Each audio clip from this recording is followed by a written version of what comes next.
Thanks a lot. Once again, my name is Damian Heredia. I run the product side, product management design for Bluemix. This is Ron Venom, who is a dev advocate for Bluemix. We have two demonstrations prepped for you today. I'm going to use a couple slides to introduce them, and then we'll get right into the product.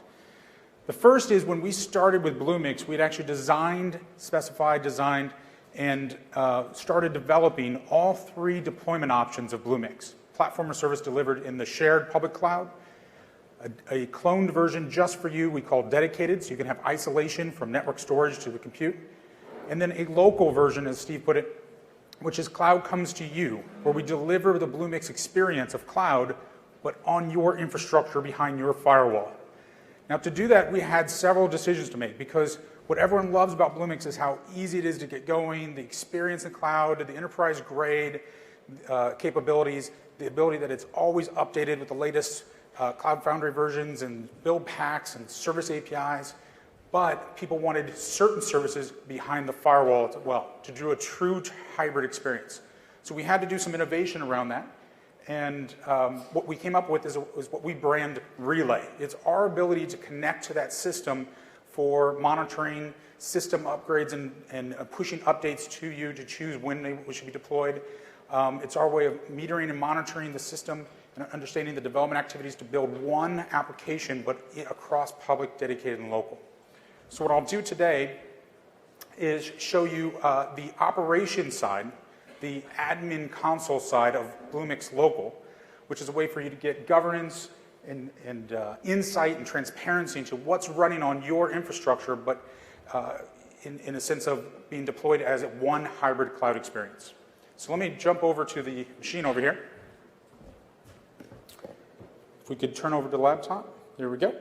So when logged into the Blue Bank, which is our fictional company today, admin console for Bluemix Local, you can see it has several sections ranging from usage to organization to system information. I'm going to start with the first, which is usage. And so as an operator, I would come in here, and we've provided complete transparency of how we run our clouds, but now on your infrastructure, memory, disk utilization, CPU utilization.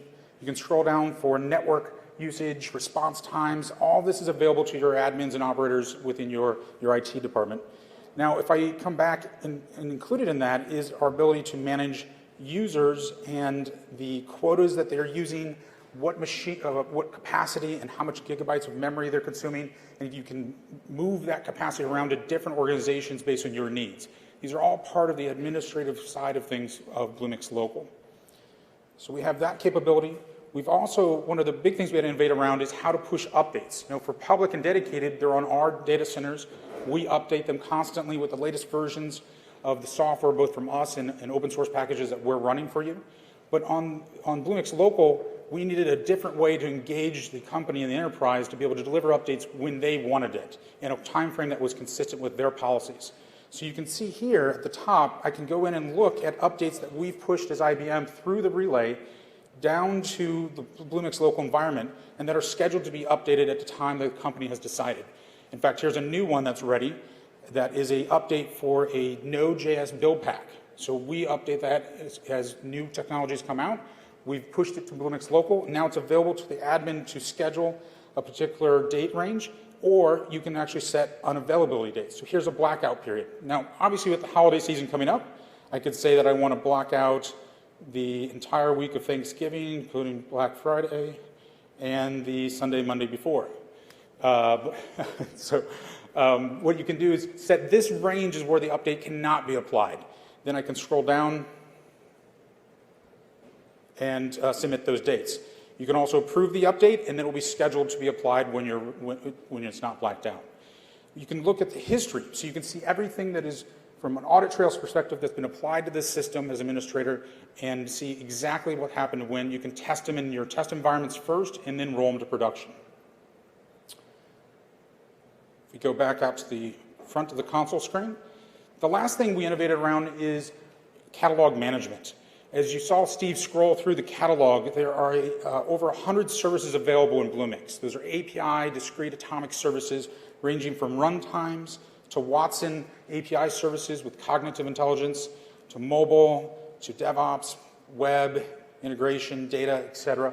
And certain services have badging on them that says that these are now installed and running locally behind your firewall on Bluemix Local, versus ones that are maybe running dedicated or in public.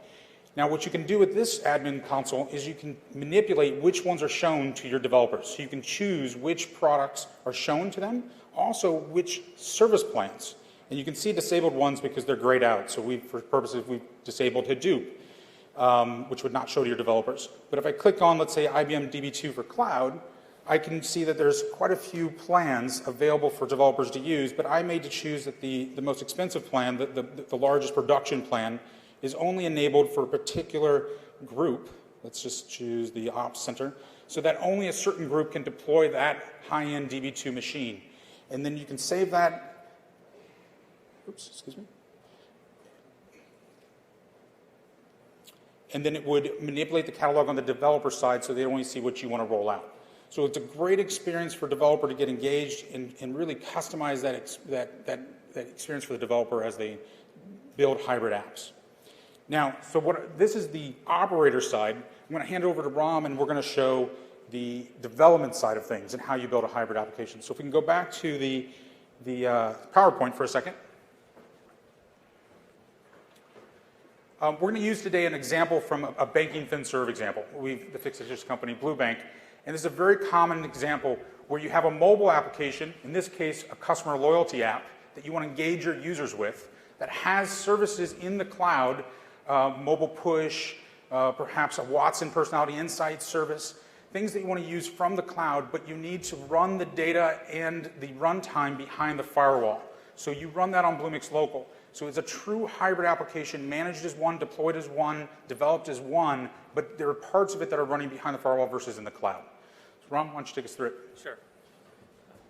Brian, can you switch to my phone and the computer?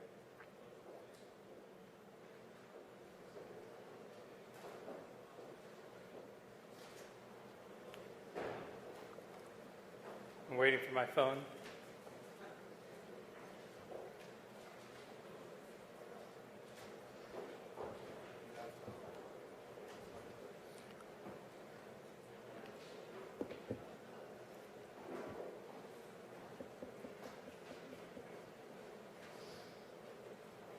It's okay, but back up.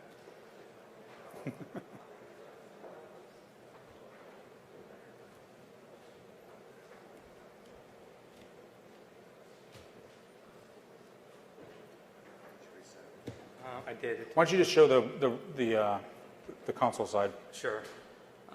This should only take a second. It's not what I want. There we go. Okay, so Bluebank built two applications using Bluemix. On the left, there's a mobile application on Bluemix Public, and this mobile application is for their customers to manage their loyalty points, maybe redeem them, buy airline tickets, etc.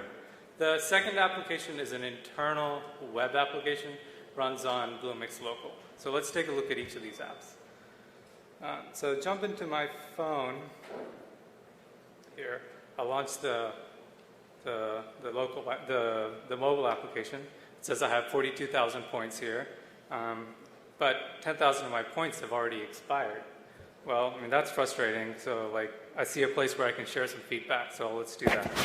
I'll click share feedback, and then, I'll type up my angry feedback, say it's already expired, this is ridiculous, and click share feedback. So this feedback gets routed through Bluemix Public to the Bluebank's data centers using Secure Gateway. So next, Bluebank has to deal with all this incoming feedback. So they can use Bluemix Local to quickly spin up an application to do that. So I'll jump to that, I'll click Create App, do SDK for Node, continue. What do I want to call it? I'll call it Feedback Manager. Click Finish.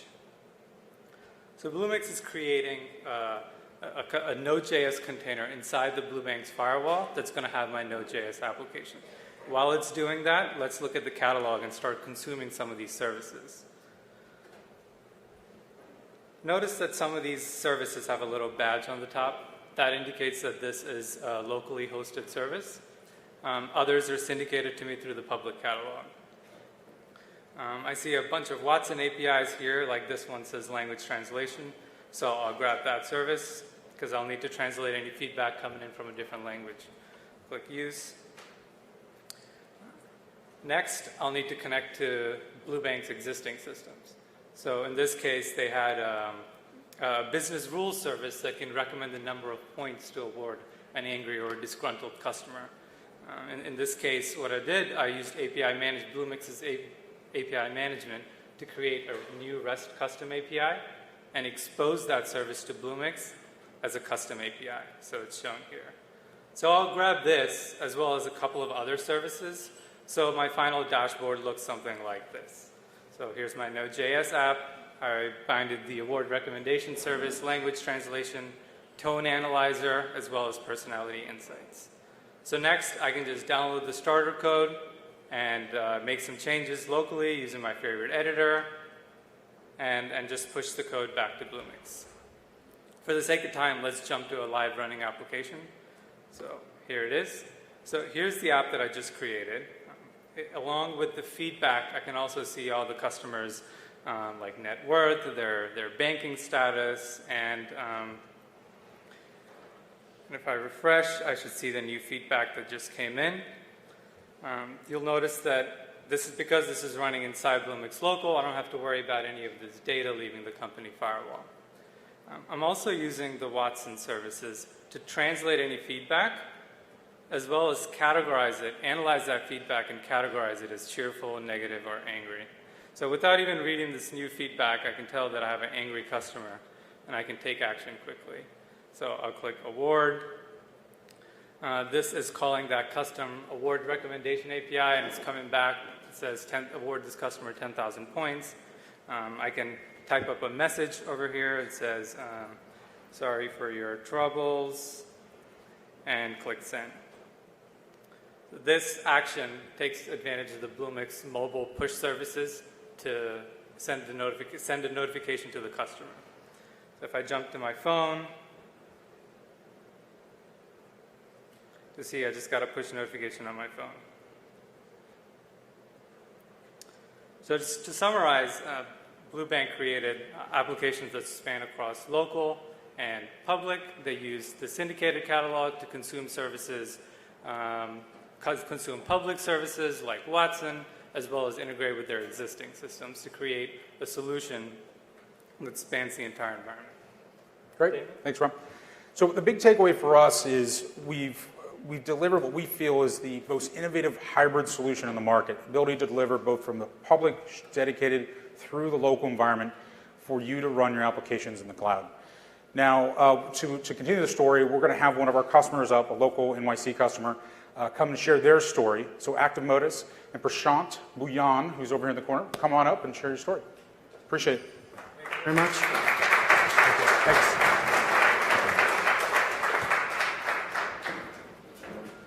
Good morning. I'm thrilled to be with you today to talk to you about how we're using Bluemix to find alpha in unstructured data. 4 years ago, I was down on the floor of the New York Stock Exchange, and I was talking to a bunch of floor brokers about market on-close imbalance orders. And they were telling me about how they disseminate these orders informally to clients all throughout the day, as early indications were very popular. So I was very curious to know whether or not these early imbalance indications had any sort of predictive value. So we teamed up with a few of the floor brokers, and we built a voice recognition-based data capture system and started to collect and analyze the data. It was very surprising to find that those early imbalance indications were partially predictive of market direction into the close. But the more interesting revelation that I had, was that you could actually find alpha in unstructured data. Around that time, I remember watching Watson beat Jeopardy champions on television, and I thought to myself, my imagination was really captured, and I really thought to myself, what if we could actually apply those types of technologies to analyze unstructured data in scale to predict markets? So we created Alpha Modus as an investment technology company founded in 2014 to find alpha in unstructured data and for the bigger purpose of repricing investment advice. So before I go on, let's talk a little bit about alpha, because I'm not sure if everybody here really understands what that is. Formally defined, alpha is just risk-adjusted return in excess of a benchmark. But the way you can think about it is like this. Imagine the S&P 500 returns 8% a year. And imagine your investment advisor also returns about 8% a year on your life savings.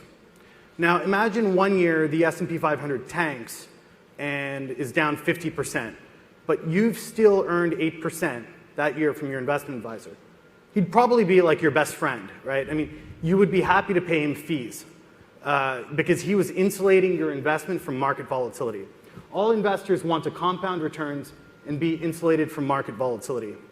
The problem is many professional investment advisors are having trouble generating alpha. Alpha is the skill it takes to insulate an investment from market volatility. We analyzed over 7,500 equity long-short hedge funds and their performance over the last 3 years.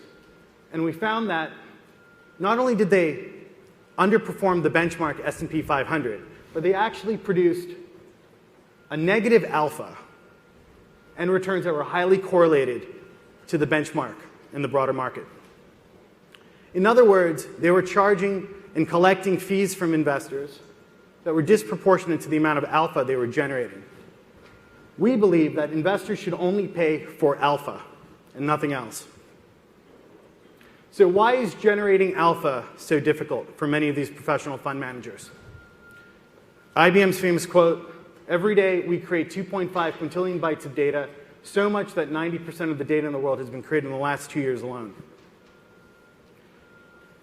The reason that many traditional asset managers aren't able to generate alpha is because there's too much noise. Too many factors are affecting asset prices for traditional methods to be effective. Alpha generation has become a complicated, unstructured data problem that requires creativity to solve. And the power of Bluemix is that it allows us to experiment with new ideas and look for new innovative ways to generate alpha, ask more sophisticated questions with incredible time and cost efficiency. For example, we can ask better questions now. So we've been using Bluemix and Tweet Insights to analyze hundreds of millions of tweets in real time and try to see how they relate to our early imbalance indications from the earlier example. And we found that tweet sentiment, in addition to volatility and volume, actually help us determine when early imbalance indications are most likely to have a major impact in the markets. So for example, on September 17th, the Federal Reserve announced at about 2 p.m. that they would leave rates unchanged. That caused US equities to soar initially, and there was a spike in tweet volume for early look component stocks. Early look is what we call our imbalance meter, or imbalance product. There was a strong sell generated at around 3 p.m., and the market reversed sharply, and the Dow Jones Industrial Average fell about 500 points over the next hour and then through the next day. It was pretty staggering. So this is an example of one of our other alpha products. It's what we call the Pure Alpha Mod. It's an algorithmic trading strategy that's completely insulated from market volatility, and it was created explicitly through the use of collective and machine intelligence. You can see the smooth curve here is the performance curve of our Pure Alpha strategy, and the jagged curve is our S&P 500 benchmark. And you'll see right here that we remain unaffected and independent versus the benchmark. The amazing thing about this is that typically these types of strategies are closed to all but a few very sophisticated and very powerful quantitative investment funds. And we offer this as a turnkey solution replete with high-performance infrastructure to asset managers for a fraction of the price. So where are we going? Artificial intelligence is reinvesting asset management. And I believe that we're just scratching the surface of what's possible with our IBM collaboration. In fact, we have a whole pipeline of new products that are leveraging Bluemix and IBM's cognitive computing capability.